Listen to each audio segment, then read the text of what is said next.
LA 카운티 개발국이 코로나19로 인해 비즈니스 운영이 어려운 스몰 비즈니스를 위해 업체당 3만 달러 무상 지원금을 제공합니다.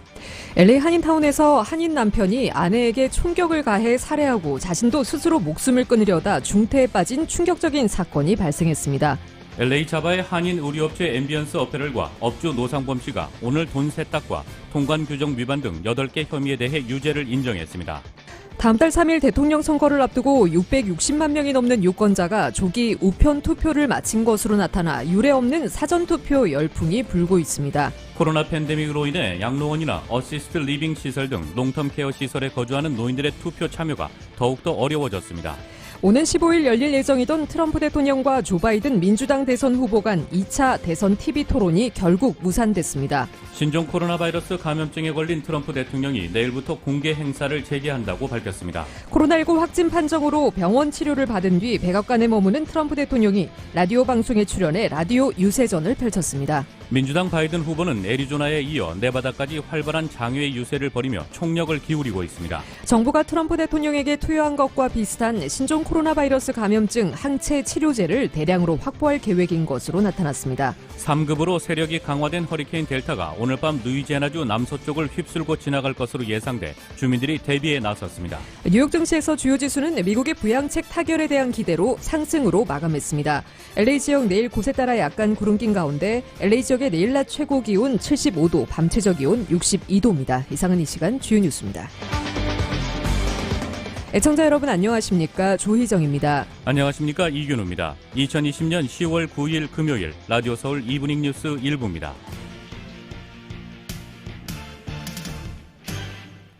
일부 첫 소식 전해드리겠습니다.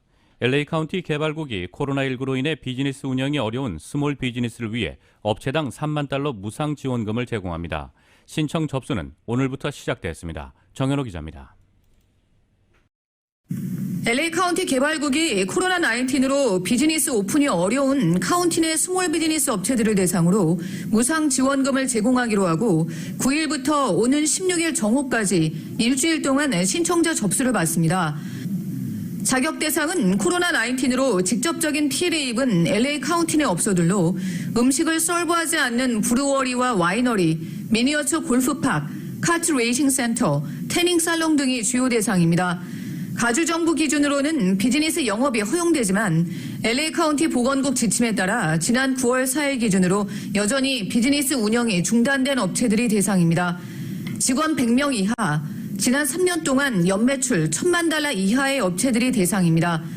LA 시내에 위치한 업체들은 LA시에서 별도의 구제기금 프로그램이 있기 때문에 대상에서 제외되고 LA시를 제외한 LA 카운티 내에 소재한 업체들이 구제기금 대상입니다. 자세한 문의와 접수는 revitalization.grant.lacda.org로 하면 됩니다.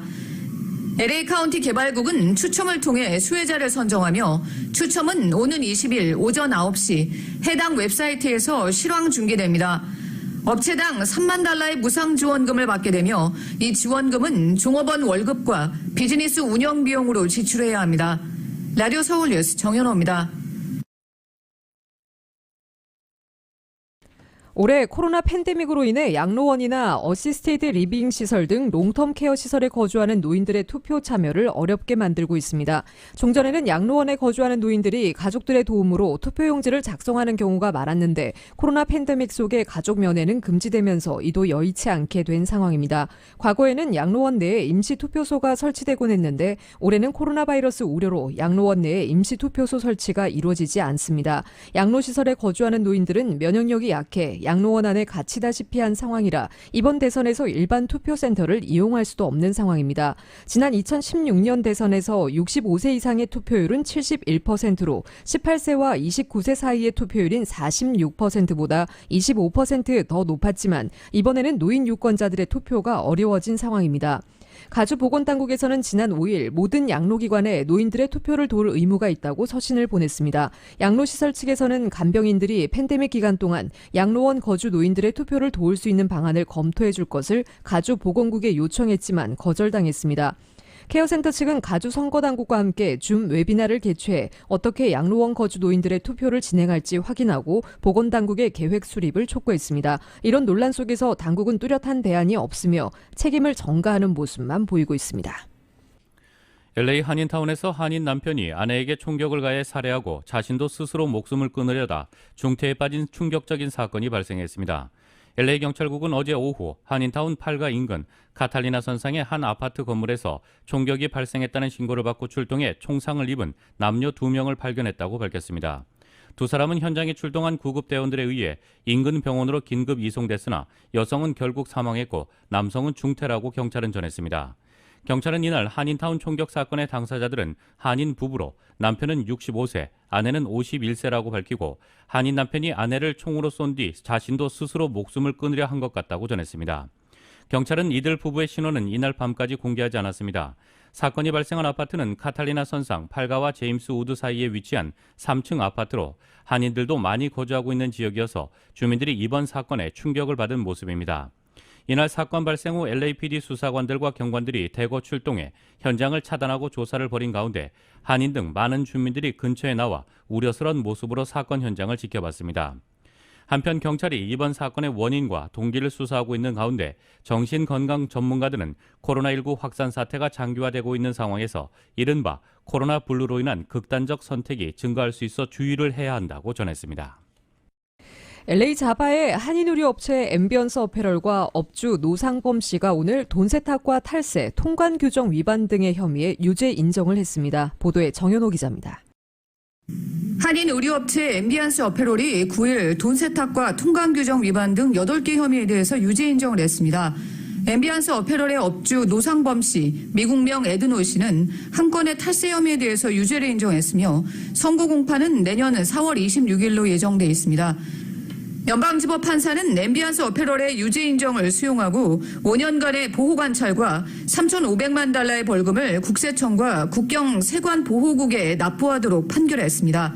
법원은 또 8,100만 달러의 압류 결정도 내렸습니다. 소장에 따르면 앰비언스 어페럴은 아시아 국가에서 의류를 수입해 들여오면서 허위 인보이스 작성으로 수입 물품 가격을 대폭 낮춰 관세를 탈세한 혐의입니다.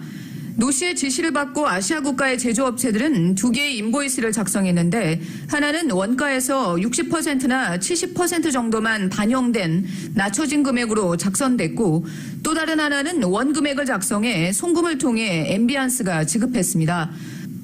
허위로 작성된 인보이스는 관세를 낮추기 위해 세관 국경보호국의 제출용으로 사용됐습니다. 노 씨는 이 같은 사기 행각을 4년 반 동안 저질러 오면서 수입 의류 가격을 8,260만 달러를 낮춰 보고함으로써 1,710만 달러의 관세를 회피한 것으로 드러났습니다. 노 씨는 또 10,000달러 이상의 현금 거래 시 재무부에 보고해야 하는 규정도 위반했습니다. 2년간에 걸쳐 364차례에 걸쳐 10,000달러 이상 현금 거래한 것을 재무부에 누락함으로써 재무부에 1,110만 달러의 현금 거래를 누락시켰습니다. 앰비언스는 또 매상 장부를 2개를 만들어 한 개의 장부에는 현금 거래만 기재하고 또 다른 장부에는 현금 거래를 누락해 이 장부를 회계사에게 제출했습니다. 이런 방법으로 2011년과 2012년 세금 보고에서 국세청에 1,680만 달러를 탈세한 혐의입니다. 라디오 서울 뉴스 정현호입니다. 아이빌리그 명문대학 예일대가 대입 과정에서 아시아계 미국인과 백인을 차별한 혐의로 재판에 넘겨졌습니다. 법무부는 어제 커네티컷주 뉴헤이븐 연방법원에 학부생 입시 과정에서 시민권법을 위반했다며 예일대를 상대로 소송을 제기했습니다. 시민권법은 인종, 피부색, 출신 지역, 종교, 성별 등에 따른 차별 대우를 금지하기 위해 1964년에 제정됐습니다. 에릭 드레이밴드 법무부 차관보는 성명을 통해 모든 지원자는 피부색이 아닌 인격, 역량, 성취도에 의해 평가받아야 한다면서 인종에 따른 평가는 편견과 분열, 아픔을 조장하는 것이라고 말했습니다. 법무부가 법원에 제출한 문서에 따르면 2000에서 2017년 예일대 전체 합격자 가운데 흑인, 히스패닉 학생이 차지하는 비율은 전체 지원자의 이들이 차지하는 비중보다 높았습니다. 이에 비해 아시아계 미국인과 백인 학생의 경우 이들의 합격자 비율은 이들이 전체 지원자에서 차지하는 비율보다 낮았습니다. 또 법무부는 아시아계 미국인과 백인 지원자들이 합격할 확률은 흑인 지원자의 8분의 1에서 4분의 1 수준이었다고 밝혔습니다. 예일대 학부생은 총 6,057명이며 합격률은 보통 6% 수준입니다. 반면 피터 셀러베이 예일대 총장은 인종에 따라 지원자를 차별하지 않았다고 분명히 말할 수 있다면서 예일대 입시 제도는 공정하고 합법적이었다고 말했습니다. 연방대법원은 학생 사회의 다양성을 증진하기 위해 대입 과정에서 인종을 고려할 수 있다는 입장입니다. 한편 예일대는 노동부 산하 연방계약준수국의 조사 결과 성별에 따라 임금을 차별적으로 지급한 것으로 드러났습니다. 의과대학 소속 여성 심장병 전문의 4명이 같은 조건의 근무를 하는 남성 의사들보다 적은 보수를 받은 것입니다. 이에 예일대는 2016년 10월에서 2017년 9월 사이에 임금을 적게 받은 여성 심장병 전문의들에게 최대 87,500달러의 보상금을 지급하기로 했습니다. 다만 예일대 측은 보상금은 전체 직원 16,000명 중 4명에게만 지급된다면서 이 4명 외에는 임금 차별을 겪고 있지 않음을 연방계약준수국도 인정했다고 밝혔습니다. LA 총영사관이 관리하는 한국재외동포재단 지원금이 남가주 지역 특정 한인회에 부당하게 지원된 것으로 드러났습니다. 한국국정감사에서 사실상 1인 한인회인데 인원을 수십 명으로 부풀려 매년 지원금을 수령했고 실제 하지 않은 행사에 대해 허위 보고서를 제출해 부당하게 지원금을 탔다는 내용이 폭로돼 LA 총영사관과 재외동포재단의 관리 부실 책임이 도마에 오른 것입니다. 한국국회 김홍걸 의원이 재외동포재단으로부터 제출받은 자료에 따르면 LA 카운티 지역에 있는 A 한인회가 재외동포재단 지원금을 부당 수령했다고 보도했습니다. 이종미 LA 총영사관 재외동포재단 영사는 해당 한인회가 2018년 행사 허위 보고 때문에 2019년 지원 대상에서 제외됐었다고 밝혔습니다. 2018년 샌프란도밸리 전통문화축제 행사 지원금이 지급됐고 해당 한인회가 행사를 개최한 것으로 보고했지만 조사한 결과 행사는 개최되지 않은 것으로 확인됐다는 것입니다. 다만 이 영사는 2016년과 2017년은 문제가 없어 부당 수령으로 볼 수 없고 1인 한인회인데 과도하게 부풀려졌다는 내용도 사실과 일부 다르다고 설명했습니다. 그러나 이번 국정감사 발표 내용에 대해 이종고 샌프란도밸리 한인회장은 부당 지원을 받은 게 아니라고 반발했습니다. 오늘 오전 다우니 지역 5번 프리웨이 남쪽 방면에서 다중 차량 충돌 사고가 발생해 이 구간 프리웨이가 한동안 폐쇄됐습니다. 오늘 오전 6시경 레이크우드 블루버드 지점에서 다중 충돌 사고가 발생했으며 사고 수습을 위해 남쪽 방면 전 차선이 교통이 차단됐습니다. 오늘 오전 8시에 교통이 재개됐습니다. 이 사고의 원인과 인명피해 정황은 확인되지 않고 있습니다. H마트가 오는 12일부터 내년 1월 17일까지 약 14주간 경품 이벤트를 진행합니다. 이번 행사는 H마트의 스마트카드를 소지한 고객들을 대상으로 LA 한인타운 마당몰, 코리아타운 플라자, 시티센터점에서 행사를 실시하며 총 174명이 당첨될 것이라고 밝혔습니다. 상품으로는 대상 1명에게 제네시스 G70, 1등 1명에 $1,500 H마트 상품권, 2등 2명에게 $1,000 H마트 상품권, 3등 20명에게 $100 H마트 상품권, 4등 50명에게 $50 H마트 상품권, 5등 100명에게는 $20 H마트 상품권이 제공됩니다. H마트는 LA 고객들의 성원에 보답하는 취지로 이번 행사를 기획했으며 행사 문의는 LA 한인타운 내 H마트 지점인 LA 한인타운 마당몰점, 코리아타운 플라자점, 시티센터점으로 문의하면 됩니다. LA 한인타운 밀셔와 아드모어에 위치한 고층 오피스 빌딩에서 또 코로나19 확진자가 발생했습니다. 건물 관리사 측은 세입자들에게 보낸 이메일에서 3580 윌셔 빌딩 8층에서 일하던 직원 혹은 방문자가 코로나19 양성 판정을 받았으며 지난 1일 마지막으로 건물을 방문했다는 보고를 받았다고 밝혔습니다. 또 옆에 있는 쌍둥이 건물인 3550 윌셔 빌딩에서도 5층에서 일하던 직원 또는 방문자가 코로나19 양성 판정을 받았으며 이 확진자는 지난 6일 마지막으로 건물을 방문했었다는 보고를 받았다고 밝혔습니다. 미국 소식 전해드리겠습니다. 오는 15일 열릴 예정이었던 트럼프 대통령과 조 바이든 민주당 대선 후보 간 2차 대선 TV 토론이 결국 무산됐습니다. 다만 3차 TV 토론으로 잡혔던 22일 토론은 현재로선 그대로 열릴 예정입니다. 트럼프 대통령이 화상 토론 방식을 거부해 양 후보 간 입장차를 좁히지 못한 데 따른 것으로 트럼프의 신종 코로나 바이러스 감염증 확진 등의 여파로 총 3차례에 걸쳐 예정돼 있던 TV 토론이 2차례로 축소되는 등 일정의 차질이 빚어지게 됐습니다. 대선 토론위원회는 오늘 성명을 내고 10월 15일 대선 후보 토론은 진행되지 않을 것이라고 공식적으로 발표했습니다. 대선 토론위원회는 성명에서 건강과 안전을 위해 15일 마이애미에서 예정돼 있던 2차 대선 후보 토론을 화상으로 진행하기로 했으나 이 두 후보 캠프의 이견으로 인해 15일에는 어떤 토론도 열리지 않을 것이 분명하다고 밝혔습니다. 이어 이제 10월 22일에 잡힌 마지막 토론에 대한 준비에 주의를 돌릴 것이라며 건강과 안전에 대한 고려에 따라 그리고 모든 요구되는 검사와 마스크 착용, 사회적 거리 두기, 그 외 프로토콜에 따라 토론은 테네시주 내슈빌의 벌먼트 대학에서 열릴 것이라고 설명했습니다. 그러면서 양 후보는 10월 22일 토론에 참석하기로 합의했다고 밝혔습니다. 22일 토론은 6개 주제로 나눠 진행되며 주제별로 15분씩 할당된다고 대선토론위원회는 전했습니다. 세부 주제는 토론 일주일 전까지 선정돼 발표됩니다. 이번 토론은 NBC 뉴스의 백악관 출입 기자이자 앵커인 크리스틴 웰커의 사회로 진행됩니다. 코로나19 확진 판정으로 병원 치료를 받은 뒤 백악관에 머무는 트럼프 대통령이 라디오 방송에 출연해 2시간 가까운 라디오 유세전을 펼쳤습니다. 민주당 바이든 후보는 애리조나에 이어 네바다까지 활발한 장외 유세를 벌이고 있습니다. KBS의 보도입니다. 라디오 방송에 출연한 트럼프 대통령. 자신은 건강하고 아무런 문제가 없다고 했습니다. 바이러스에서 이젠 자유롭다고도 했습니다. I was not in the greatest of shape. A day later I was fine, maybe perfect, but I was fine. But a couple of days later now I'm free. 그러면서 자신이 복용한 치료제의 성능은 최고라고 했습니다. On the pandemic, I was telling you about this medicine. I'm so proud of it. People don't want to write about it, but that's okay. But this is better than the vaccine. 아직 완치 판정을 받지 않은 트럼프 대통령. 그러나 내일 백악관 행사 주간은 물론 플로리다 유세도 가능하다는 입장입니다. 맥커넨이 백악관 대변인은 트럼프 대통령이 공개 활동을 재개할 준비가 됐다고도 했습니다. 하지만 참모들까지 줄줄이 확진 판정을 받은 상태여서 가능할지는 지켜볼 일입니다. 이런 가운데 민주당 바이든 후보는 활발한 장외 유세를 이어가고 있습니다. 애리조나주의 대표 도시 가운데 하나인 피닉스를 찾은 데 이어 네바다주로도 향했습니다. 한편 낸시 펠로시 하원 의장은 대통령의 건강 상태에 따라 직무수행 지속 가능 여부 등을 따질 수 있도록 관련 법안을 추진 중이라고 밝혔습니다. 워싱턴에서 KBS 뉴스 김철영입니다. 신종 코로나 바이러스 감염증에 걸린 트럼프 대통령이 내일부터 공개 행사를 재개합니다. 트럼프 대통령은 토요일인 내일 코로나19 확진 이후 처음으로 백악관에서 대면 행사 연설을 하고 월요일인 12일에는 플로리다주에서 유세에 나섭니다. 대선이 한 달도 남지 않은 시점에 조 바이든 민주당 대선 후보에게 여론조사에서 뒤지는 데다 코로나19까지 감염돼 발목을 잡혔던 트럼프 대통령은 이번 주말을 기점으로 다시 총력 선거운동에 나설 전망입니다.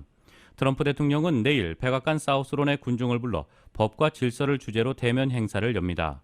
백악관의 한 고위 관리는 트럼프 대통령이 행사 때 백악관 발코니에서 청중에게 연설할 것이라고 말했습니다. 트럼프 대통령이 코로나19 확진 이후 공개 행사에 나서는 것은 코로나 확산 진원지로 지목된 지난달 26일 로즈가든의 에이미 코니 베럿 연방대법관 지명식 이후 처음입니다. 당시 참석자 중에선 트럼프 대통령 부부를 비롯해 탐 틸리스, 마이클 리 상원 의원, 켈리언 콘웨이 전 백악관 선임 고문, 크리스 크리스티 전 뉴저지 주지사, 취재기자 등 많은 감염자가 나왔습니다. 다만 트럼프 대통령의 정확한 감염 경로는 확인되지 않았습니다.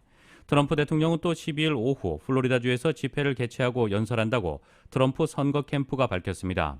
행사는 올랜도의 샌퍼드 국제공항에서 열립니다.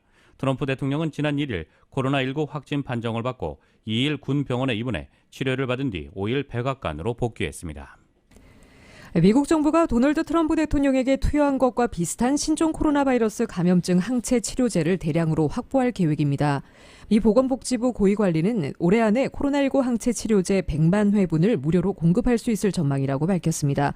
트럼프 행정부는 초고속 작전 프로그램에 따라 리제네론과 일라이릴리가 각각 만든 단일 클론 항체 치료제 수십만 회분을 이미 확보 중이라고 이 관리는 설명했습니다. 이를 연말까지 100만 회분 이상으로 늘리겠다는 계획입니다.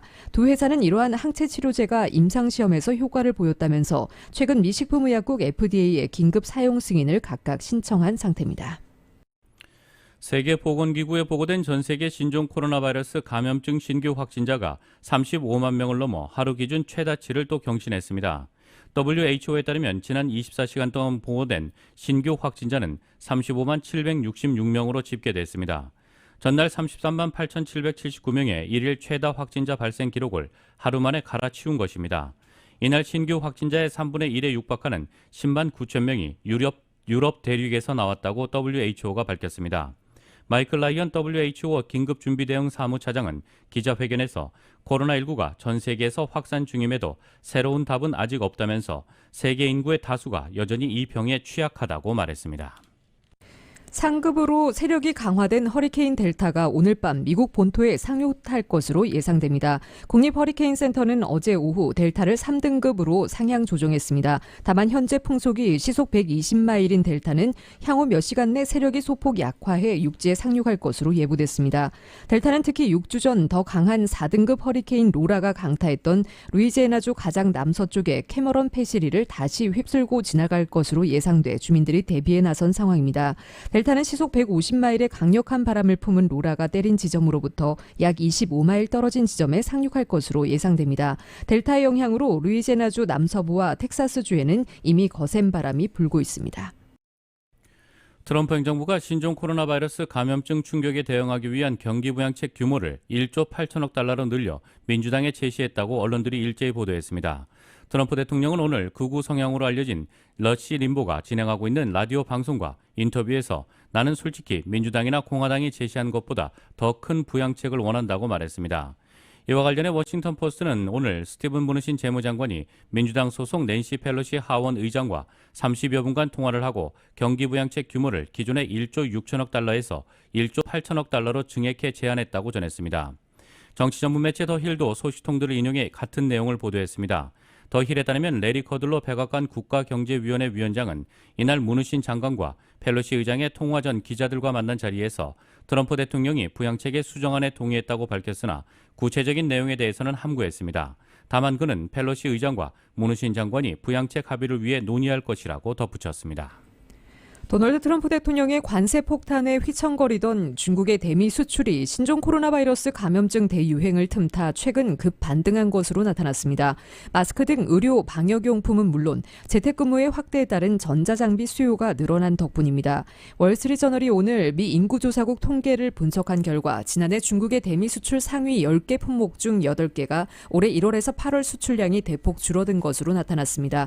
의류는 46%, 신발은 40%, 가구는 26%, 왕구는 22% 각각 급감했습니다.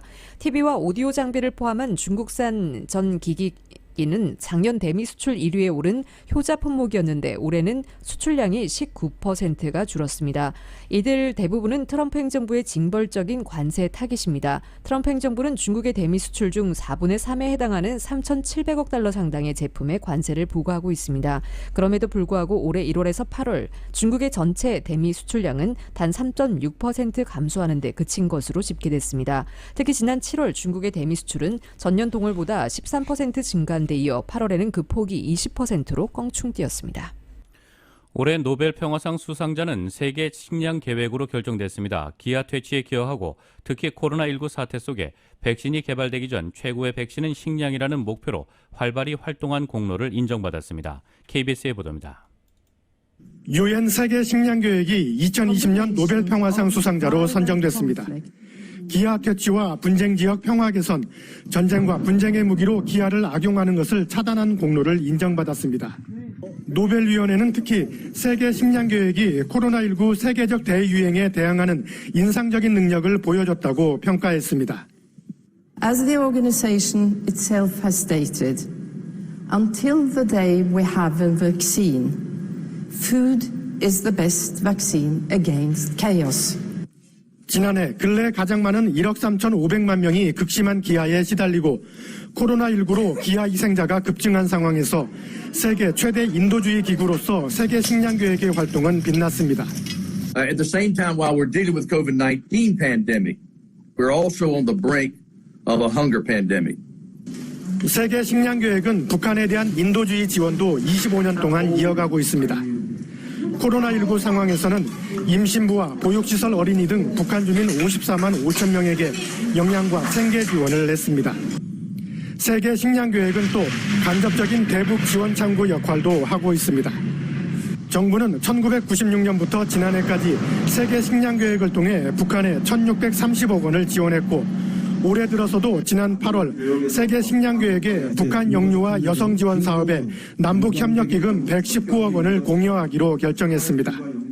세계식량교획 대변인은 수상 소식에 영광이고 대단한 성취라고 소감을 밝혔습니다. 베를린에서 KBS 뉴스 유광석입니다.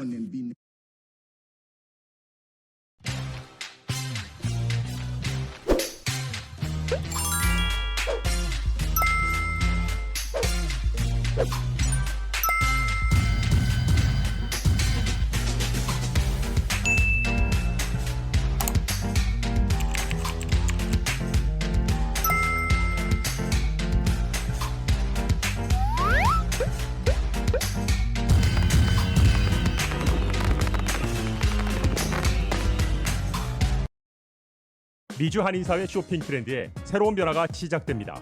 미주 한인들을 위한 아마존 스타일의 홈쇼핑이 탄생했습니다. 최신 트렌드에 맞는 발빠른 상품 업데이트로 언제든 최신 상품의 쇼핑이 가능하고 까다롭고 엄격한 제품 선정을 통해 최상의 품질을 보장합니다. 인터넷이 어렵다고요? 친절하고 전문적인 고객 서비스에서 상담부터 결제까지 도와드립니다. 로그인 필요 없이 복잡한 주문 프로세스를 모두 없앴습니다. 이제 한국 제품 미국 내 쇼핑은 한국 홈쇼핑이 최고입니다.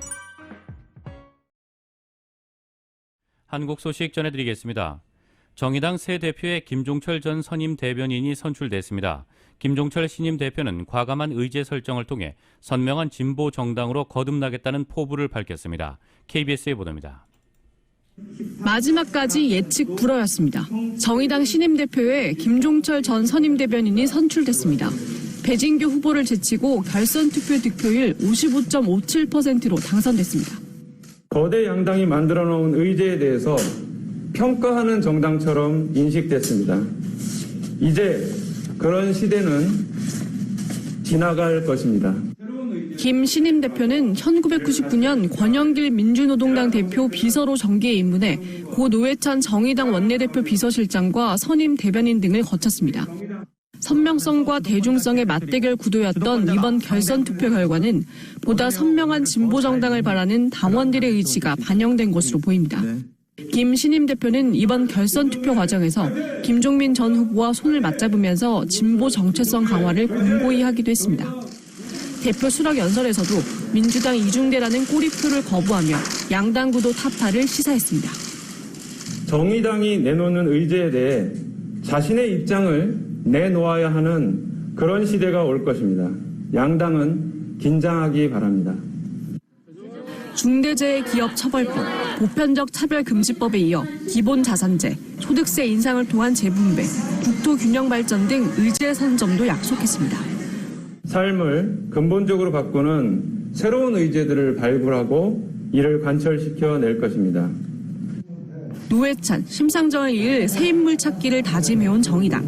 위기를 극복하고 대한정당으로 거듭날 수 있을지 신임 대표에게 큰 과제가 남았습니다. KBS 뉴스 박혜진입니다.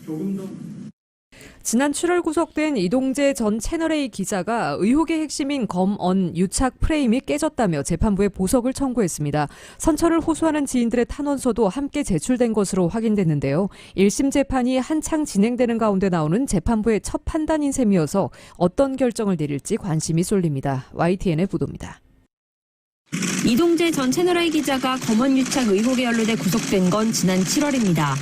받고 계신 혐의 관련해서 입장 직접 한 말씀만 부탁드리겠습니다. 검찰 수사가 좀 편파적이라고 보시는 입장인지도 좀 한번 부탁드릴게요. 당시 법원은 구속영장을 발부하며 이 전 기자가 취재 목적을 달성하기 위해 검찰 고위직과 연결해 피해자를 협박하려 했다고 볼 만한 상당한 자료가 있다고 밝혔습니다. 더 나아가 언론과 검찰의 신뢰 회복을 위해서라도 구속 수사가 불가피하다는 이례적인 사유도 덧붙였습니다. 결국 이 전 기자는 지난 8월 구속 상태로 재판에 넘겨졌고 수감 생활이 3개월을 채울 무렵 법원에 보석을 청구했습니다. 구속 사유로 언급되기도 했던 이른바 검언 유착 프레임이 깨졌다는 게 주된 이유였습니다. 피해자인 이철 전 밸류인베스트 코리아 대표가 검언 유착 의혹의 또 다른 한 축인 한동훈 검사장의 이름을 처음 들은 시점이 범행기간 이후라고 증언했기 때문입니다. 실제로 공소장에 적시된 이 전 기자의 범행 기간은 올해 2월 14일부터 3월 22일까지입니다.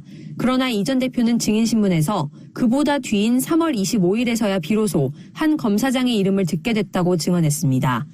이 전 기자 측은 제보자 지모 씨와 나눈 대화 내용이 이 전 대표에게 전달되지 않았다는 점도 강조했습니다.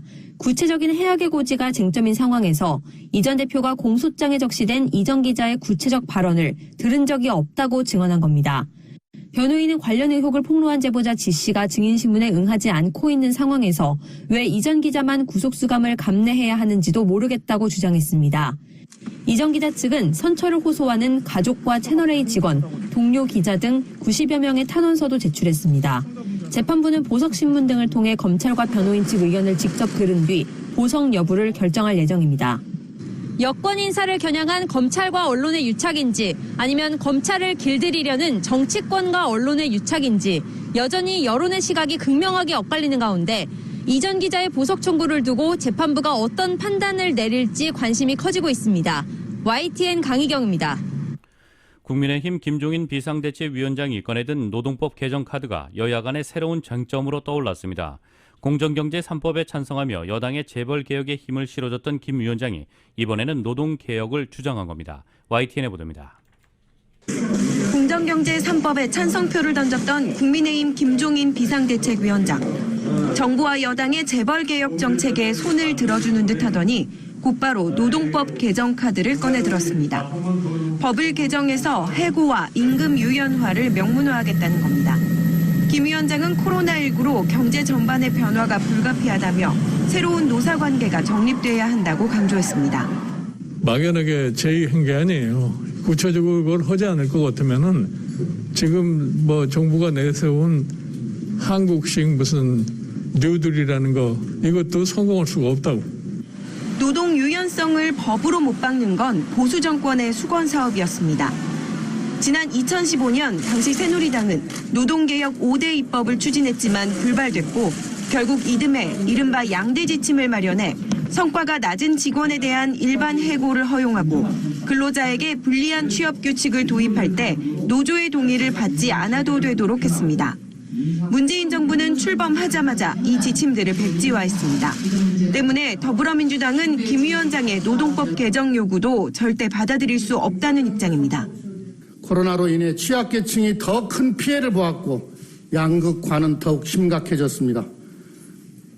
지금은 위기에 처한 고용 취약계층을 보호하는 정책을 더 강화해야 합니다. 당내 우려가 표면화할 정도로 좌클릭 행보를 하던 김 위원장은 왜 돌연 노동개혁을 화두로 꺼내들었을까? 일단 김 위원장으로서는 자신에 대한 당내 반발을 잠재우는 효과를 기대할 수 있습니다. 소액주주의 권한을 강화하는 공정경제 3법 지지를 두고 당내 공개 비판이 잇따랐던 만큼 부담을 덜고 갈 수 있는 기회로 삼은 셈입니다. 다만 이런 당내 구도만이 전부는 아닙니다. 노동법 개정은 김 위원장이 국회의원이던 시절부터 여러 차례 소신으로 밝혀왔던 부분이기 때문입니다.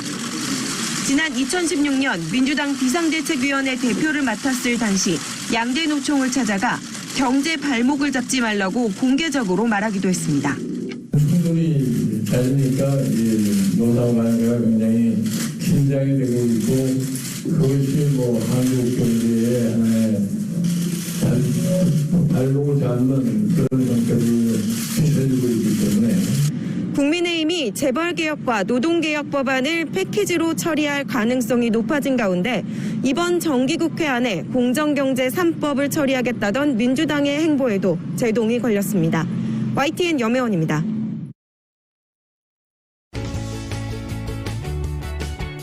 헬스 에브리데이.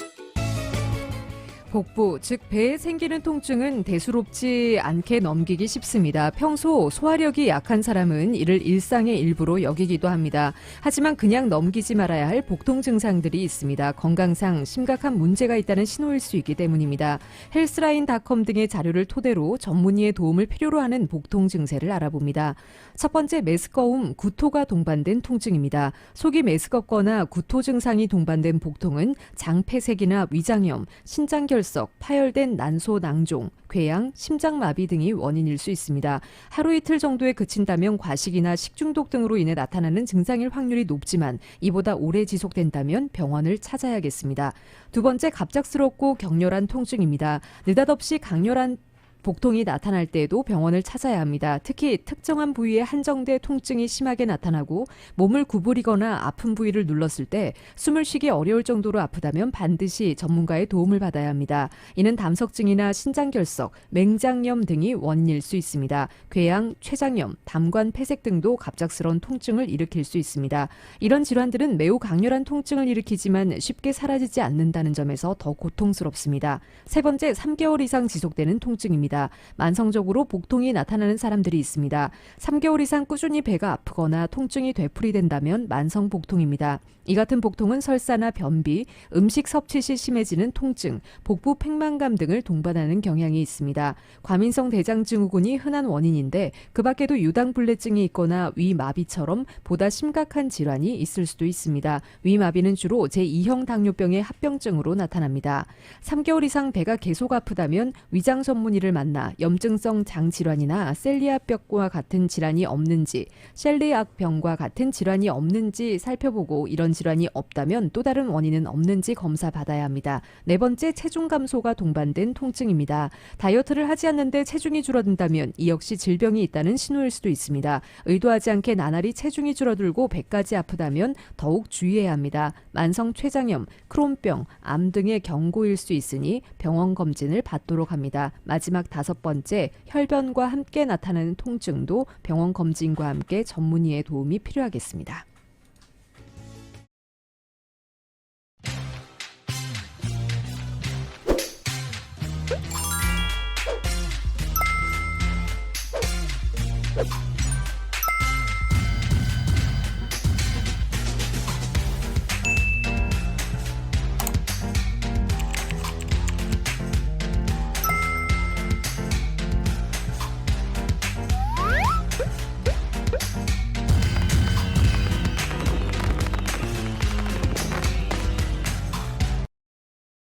미주 한인사회 쇼핑 트렌드에 새로운 변화가 시작됩니다. 미주 한인들을 위한 아마존 스타일의 홈쇼핑이 탄생했습니다. 최신 트렌드에 맞는 발빠른 상품 업데이트로 언제든 최신 상품의 쇼핑이 가능하고 까다롭고 엄격한 제품 선정을 통해 최상의 품질을 보장합니다. 인터넷이 어렵다고요? 친절하고 전문적인 고객 서비스에서 상담부터 결제까지 도와드립니다. 로그인 필요 없이 복잡한 주문 프로세스를 모두 없앴습니다. 이제 한국 제품 미국 내 쇼핑은 한국 홈쇼핑이 최고입니다. 뉴욕 증시에서 주요 지수는 미국의 부양책 타결에 대한 기대로 상승했습니다. 뉴욕 증권거래소에서 다우지수는 전장보다 161.39포인트, 0.57%가 오른 28,586.90의 거래를 마쳤습니다. S&P 500 지수는 전장보다 30.31포인트, 0.88%가 상승한 3,477.14에, 기술주 중심의 나스닥 지수는 158.96포인트, 1.39% 오른 11,579.94에 장을 마감했습니다. 다우지수는 이번 주 3.27%가 올랐습니다. S&P 500 지수는 3.84%, 나스닥은 4.56% 급등했습니다. 시장은 미국의 부양책 협상과 대선 상황에 촉각을 곤두세웠습니다. 업종별로는 기술주가 1.54% 오르며 장을 이끌었고 재료 분야도 0.73% 상승했습니다. 뉴욕 증시 전문가들은 민주당의 대선 압승 가능성이 증시를 지지할 수도 있다고 진단했습니다.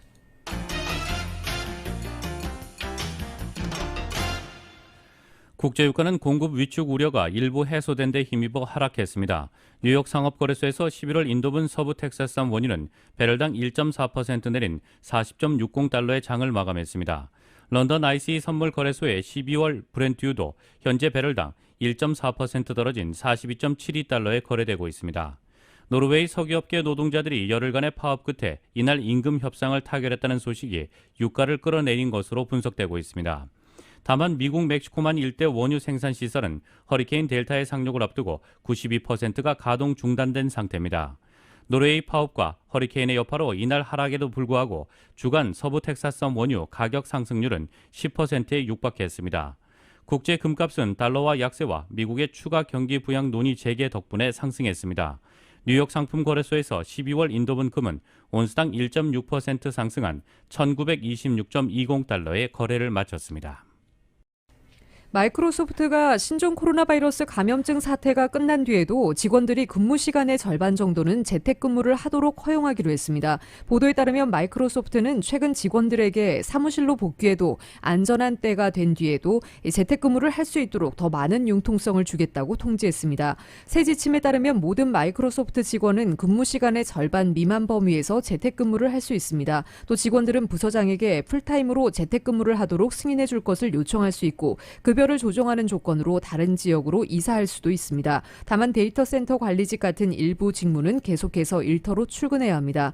마이크로소프트는 앞서 미국 직원들에게 최소한 내년 1월까지 재택근무를 하게 될 것으로 예상하라고 밝힌 바 있습니다.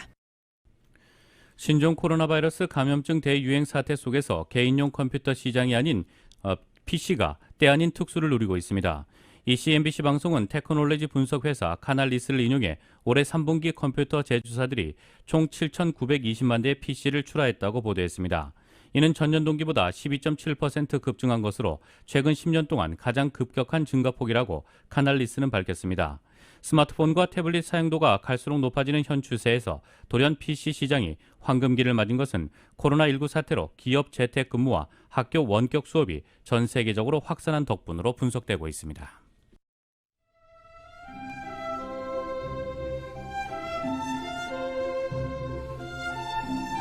10월 9일 금요일 오늘 밤과 주말 날씨입니다. 토요일은 내일 대체로 맑은 가운데 낮 기온 오늘과 비슷하겠습니다. 일요일인 모레는 오전에 약간 구름 끼다가 차차 맑아지겠고 낮 기온 3도가량 오르면서 예년 기온을 잠깐 회복하겠습니다. 한편 다음 주 월요일부터는 낮 기온이 다시 올라 한 차례 반짝 더위가 다시 예보된 상태입니다. LA 한인타운의 내일 낮 최고 기온 75도, 밤 최저 기온 61도입니다. 오렌지 카운티 지역 70도, 63도, 벨리와 인랜드 엠파이어 지역 77도, 55도, 해안 지역의 내일 낮 최고 70도, 밤 최저 61도입니다. LA 지역 오늘 밤 약간 흐리겠습니다. 오늘 밤 최저 기온 62도입니다. 한국은 오늘도 큰 일교차를 보이는 가운데 낮에는 온화한 가을 날씨를 보이겠습니다. 서울의 오늘 낮 최고 기온 화씨 73도, 밤 최저 기온 화씨 50도입니다.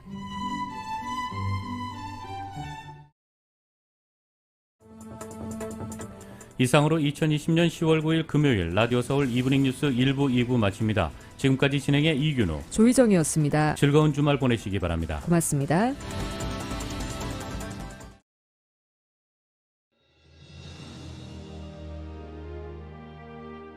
한인 커뮤니티의 소중한 친구이자 생활의 동반자.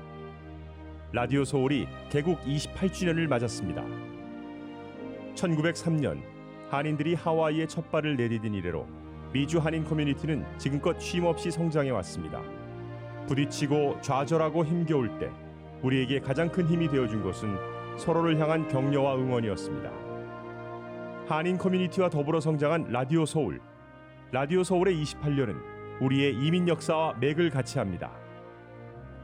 세상의 모든 이야기를 담으려는 라디오 서울 방송은 우리가 함께 만드는 우리의 이야기입니다. 사람과 사람을 이어주는 라디오 서울 1650. 청취자와의 소통만으로 기뻤던 1992년.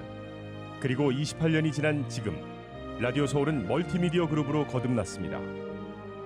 1992년 첫 방송을 시작한 이후 FM 라디오, 모바일 서비스를 거쳐 보는 라디오, 라디오 서울 TV, 라디오 서울 유튜브, 한국 TV 채널, 한국 홈쇼핑 등 시대의 변화와 애청자의 요구에 부합하는 미래지향적인 라디오 서비스로 만들어가고 있습니다. 특히 코로나19 바이러스가 가져온 세계적인 팬데믹은 우리의 삶의 방식을 바꿨으며 다가올 미래에는 더욱 진화된 방송이 요구될 것입니다. 이에 라디오 서울 방송은 다가올 새로운 시대를 대비하여 N스크린 멀티 디바이스 방송으로 다시 태어났습니다. 때와 장소를 불문하고 어떠한 기기로도 듣고 볼 수 있는 방송이 라디오 서울이 추구하는 N스크린 멀티 디바이스 방송입니다. 24시간 늘 깨어있는 방송, 눈과 귀가 함께하는 방송, AM 1650, FM 106.3 라디오 서울 방송. 미국 내 다양한 이슈를 생생하게 전달하는 강혜신의 오늘의 미국. 기분 좋은 아침, 반짝이는 하루를 선사하는 이영돈 선우의 좋은 아침 좋은 하루. 나른한 오후 활력을 전하는 싱글벙글쇼와 라디오 콘서트. 빠르고 정확한 뉴스, 지구촌 소식을 실시간 전하는 모닝뉴스와 이브닝 뉴스. 한국TV와 유튜브로 이원 방송하는 조희정의 한국 홈쇼핑 리뷰. 라디오 서울은 당신의 또 다른 가족입니다. 사람과 사람을 이어주는 방송, 들으면 행복해지는 라디오 서울. 지금까지의 28년이란 밑거름을 통해 앞으로 희망이 이루어지는 아름다운 세상을 만들어 가겠습니다. 라디오 방송의 한계를 넘어 N스크린 방송으로 더 멀리, 더 높이 세상 보는 눈을 키우는 최고의 방송, 라디오 서울.